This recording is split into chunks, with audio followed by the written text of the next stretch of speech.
नाजरीन, आज की वीडियो में हम बात करेंगे स्मोक के बारे में। स्मोक जो कि सरमायादारी के इंसानियत दुश्मन के तोहफों में से एक तोहफा है। आज की वीडियो आपके सामने तुफैल मक्सी के ब्लॉग के रेफरेंस से पेश की जा रही है। तो चलिए शुरू करते हैं आज की वीडियो। नाजरीन और हाजरीन, मईशियत का बहरान जब गहरा हो जाए तो ये महज इक्तसादियात तक महदूद नहीं रहता, बल्कि पूरे समाज को अपनी लपेट में लेकर इसके हर इदारे और हर शोबे को दागदार कर देता है। बड़ी से बड़ी तबकाती तहरीकें ना उठें तो अमीम शऊर पैदा होते ही पीछे हटकर जवाल पजीर हो जाता है। इस सूरत हाल में मुरवज्जा दानिश समाज में रोनुमा होने वाले हर वाक़ये सानेह वबा जंग यहाँ तक कि इनकलाब को भी तजर्रुद के देखने की आदत हो जाती है और कमरे जमात से टीवी की स्क्रीनों तक शऊर पर असरअंदाज होने वाले हर इदारे को अपनी बेहुदा और गैर मंतकी फिक्र आवाम पर मुसल्लत करने के लिए इस्तेमाल करती है। हालांकि वाक़यात वक्त की लड़ी में पिरोए हुए लम्हों का सिलसिला होते हैं। किसी एक वाक़ये की कोख से दूसरा वाक़या जन्म लेता है, फिर तीसरा और फिर चौथा। वाक़यात और सानेहात हों, नजरियात और रिवायात या फिर नफ्सियात और इंसानी रवैये, ये कोई अलग थलग वक़ूपज़ीर होने वाले मामलात नहीं होते। इसी तरह एक बोसीदा हो चुके निज़ाम के खंडराट से दूसरा निज़ाम बरामद होता है। पुराने हो चुके समाज से नया समाज नमू पाता है और यूं तारीख एक तसलसल के साथ लेकिन जुस्तजू के जरिए और आगे के सफर की तरफ जारी रखती है। फितरत एक मरबूत मजहर है और इसकी तरतीब के साथ तकरीबी छेड़छाड़ इस निज़ाम और इसके निज़ाम ज़ब्त में बाकायदगी का बाइस बनती है, जिसके रद्द अमल में मुख्तलिफ कुदरती आफात फट पड़ती हैं। बात करें कोरोना वायरस की वबा या माजी का स्पेनिश फ्लू, खुश्क साली, सैलाब और ग्लोबल वार्मिंग वगैरह इस अमल की बहुत बड़ी मिसालें हैं। नाजरीन, दरअसल ये सब फितरत का इंतकाम था जो करोड़ों इंसानों की मौत का सबब बना और अब स्मोक की आफत इसी सिलसिले की एक कड़ी है। फिलहाल ये बड़े शहरों तक महदूद है, लेकिन अगर इसके तदारुक की सबील ना हुई तो ये फैल कर मजीद शिद्दत के साथ कहीं और बड़ी वबा भी बन सकता है। फिलहाल हुकूमतें जो कर रही हैं वो हमसायों को मौरूद इल्जाम ठहराने, स्कूल में छुट्टियां कराने, ग्रीन लॉकडाउन लगाने, चांद गाड़ियों यानी कि मोटरसाइकिल रक्षों के चलाने पर पाबंदी आयद करने और तिक्के कबाब लगाने वाली रेडियो को बंद करने के सिवा कुछ नहीं है। एक तरफ स्मोक का अनफरियत और दूसरी जानिब रोजी रोटी के लाले और तीसरी जानिब जहरीली हवा के नतीजे में अस्पतालों के इजाफी अखराजात। गोया ये 400 का हमला है जिसकी भेंट फिर भी गरीब आदमी ही चढ़ता है। न ज़राअत की मॉडर्नाइजेशन होती है, न फसलों के भूसे को ठिकाने लगाने का बंदोबस्त और न ही पावर प्लांट में कोयला और फ्रंस फ्यूल जलाने के बजाय हवा और पानी वगैरह से सस्ती और साफ बिजली पैदा करने का कोई मंसूबा है। न मतलूबा अवामी जरूरियात को पूरा करने वाली पब्लिक ट्रांसपोर्ट चलाने का कोई इदारा कि तेल की खप कम हो जाए और मालियाती इदारे में कमी आ जाए। न ज़रख़ेज़ जमीनों के बचाव और जंगलात की कटाई की रोकथाम का कोई प्लान है। नाजरीन, दरअसल फिजाई आलूदगी और स्मोक जैसे मसाइल का ताल्लुक मज़कूरा बाला अवामिल से है। हवा में PM2.5 और 10 जैसे जहरीले ज़र्रात की मिकदार हद से ज्यादा मौजूदगी इस अमर की दलील है कि सरमायादारी इस नहज पर पहुंच चुकी है जहां इसके पास बर्बादी के सिवा देने को कुछ नहीं। मुख्तसर ये कि ये निज़ाम इस सैयारे की माहौलियात को बचाने में मुकम्मल तौर पर नाकाम हो चुका है।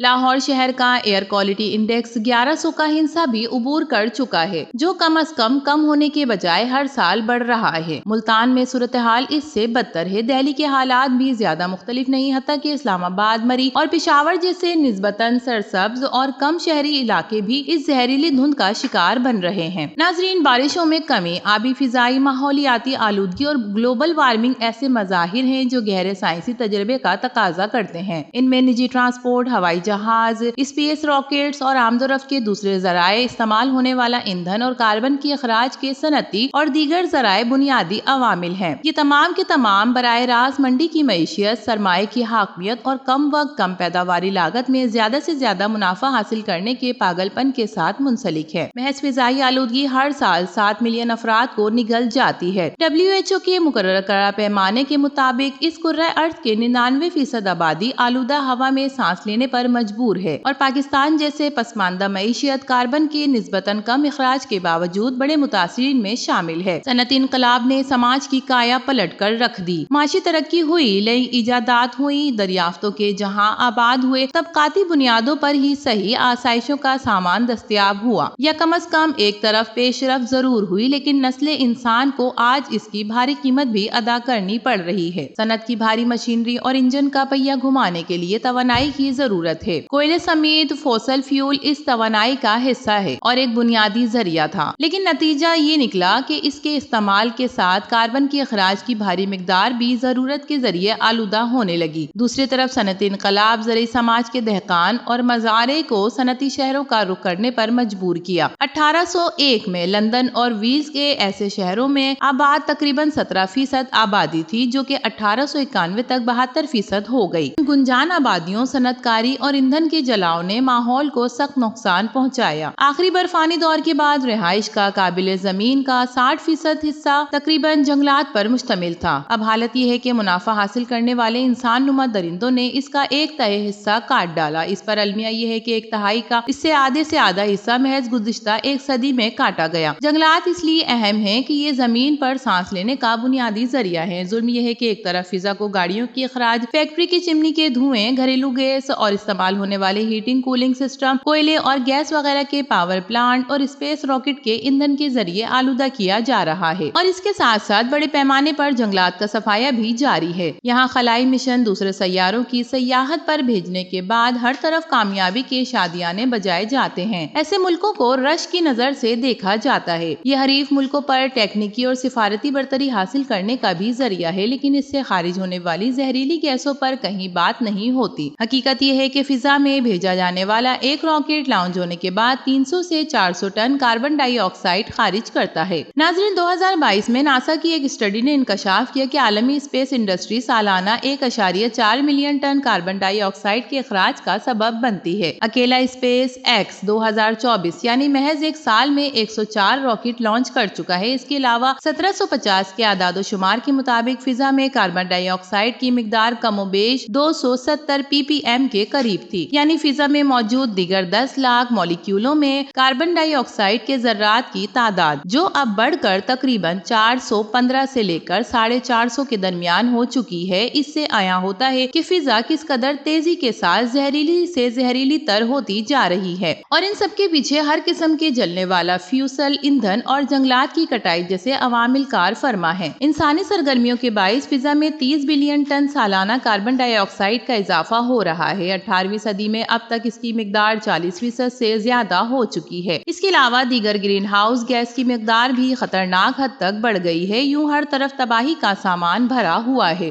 لیکن اس کا ہرگز مطلب یہ نہیں کہ صنعتی ترقی، ٹیکنالوجی یا مشینیں اپنے آپ میں کوئی منفی یا ناقابل نفرت شے ہے جس نے فطرت اور سماج کی بقا کو خطرے سے دوچار کر دیا۔ لیکن اس کا یہ مطلب بھی نہیں کہ آج توانائی کے متبادل وسائل موجود نہیں ہیں یا ان کو مزید دریافت یا ایجاد نہیں کیا جا سکتا۔ آج سورج، ہوا اور پانی ایسے قابل تجدید توانائی استعمال میں لائی جا سکتی ہے، لیکن ان میں منافعوں کا مسئلہ ہے، اور موجودہ ٹیکنالوجی اور پالیسی سازی اور منافع خوروں کا قبضہ ہے اپنے طبقاتی مفاد پر ہرگز مصالحت کو تیار نہیں۔ جب تک زمین، مشین، پیداواری آلات اور ذرائع پر منافع خوروں کا کنٹرول ہے، اس وقت تک اس سیارے پر زندگی کے بچاؤ کی کوئی خاطر خواہ تدبیر ممکن نہیں ہے۔ ان سب ماحولیاتی مسائل سے نپٹنے کے لیے بھاری سرمایہ کاری کی ضرورت ہے، جو بھاری منافعوں کو یقین دہانی کے بغیر نہ کوئی تیار ہے، نہ اس نظام کی حکومت میں اتنی سخت موجود ہے کہ منڈی اور منافع سے پاک ایک سوشلسٹ منصوبہ بند معیشت میں ہی اس کے بارے میں ٹھیک سے سوچا بھی جا سکے۔ ناظرین و حاضرین، مختصر یہ کہ یہ سماج یا سرمایہ داری کے تحت کسی بہتری اور آسودگی کے ساتھ نہیں چل سکتا۔ ایک مسئلہ بالفرض حل بھی ہو جاتا ہے، اس سے کہیں بڑا مسئلہ سامنے کھڑا ہوتا ہے۔ اگر یہ معاشرہ انہی خطوط پر آگے بڑھتا رہا تو نسل انسان کی ہزاروں سالوں کی تہذیب کا اگلا پڑاؤ تباہی ہے۔ یوں سرمایہ داری کا انقلابی خاتمہ انسانیت کے باوجود بنیادی شرط بن چکا ہے۔ ناظرین، امید کرتے ہیں اس موقع کے بارے میں یہ حقائق آپ کو پسند آئے ہوں گے۔ آپ ان سے اتفاق کرتے ہیں یا نہیں، اور کتنا اتفاق کرتے ہیں، اپنی رائے سے ضرور آگاہ کیجیے گا۔ ویڈیو پسند آئے تو اسے لائک کیجیے، HI TV کو سبسکرائب کیجیے۔ تو پھر ملیں گے کسی اور نئی ویڈیو کے ساتھ، تب تک کے لیے اللہ حافظ۔